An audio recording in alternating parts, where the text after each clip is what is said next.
Hi, I'm Matt Karmil, and I mix Dolby Atmos and stereo for a large range of artists and in my own music as well.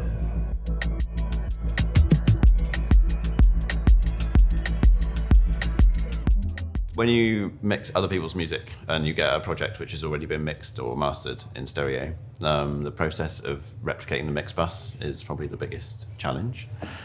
So working out how to create that illusion in many speakers, and I would say that would be the big learning curve issue.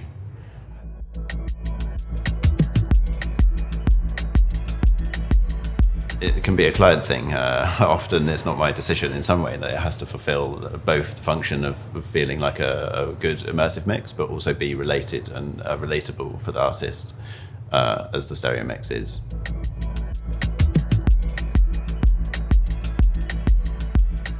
I think that the renderer and the sort of just the nature of those initial steps, that was quite steep. Like certainly that was quite a thing, and learning the sort of delivery requirements for different suppliers or distributors, and how to technically turn those things out, like blank objects and things like that, which the sound's fine, everything's good, but it's such a process that you know there's a lot of technical stuff that you'd had to take care of, I think, as well.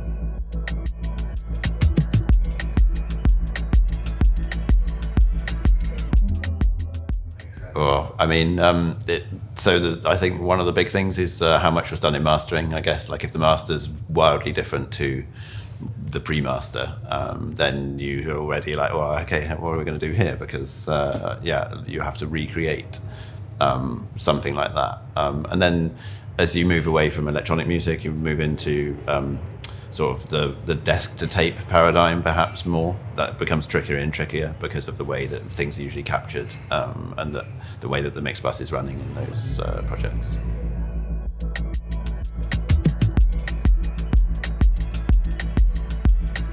I do think about the immersive thing. I mean, because I get to spend a lot of time in front of 0.1.4 system, it's lovely to have this music all around me. So when I'm making more towards the ambient side of my personal music, I really feel that and how we could split these sounds and have it surrounding you, because it is something I want to be surrounding usually.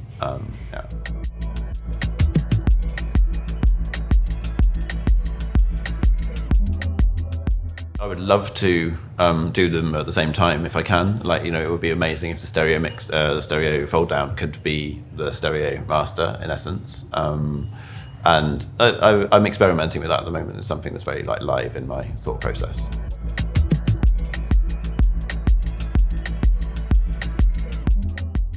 I mean, it would be mix bus, when I rely on some music, some of my personal music, some of my clients' music does use the mix bus, and developing a lot of strategies to tie sidechains together and make everything react in the same way. But then on the 714 system or bigger, you usually want a proportional version of that, not a completely, if you have something that's so disconnected from the sound here and the drum over here, you don't actually want the sidechaining to be as present.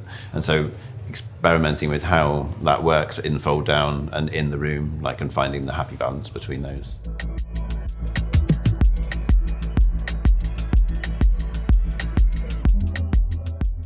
I do a lot of the prep work in headphones. I love working in headphones for stereo as well. I mean, I have a great mix room, but since I've really started to use headphones a lot in the last couple of years, I almost prefer it to speakers for stereo.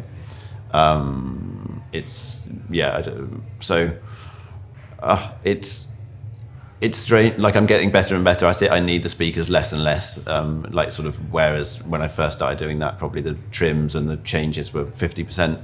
We're down to sort of 10% when I get it to speakers now, and I have the binaural does work. I can feel where things are sitting. So I'm not usually completely surprised when I listen to it on speakers.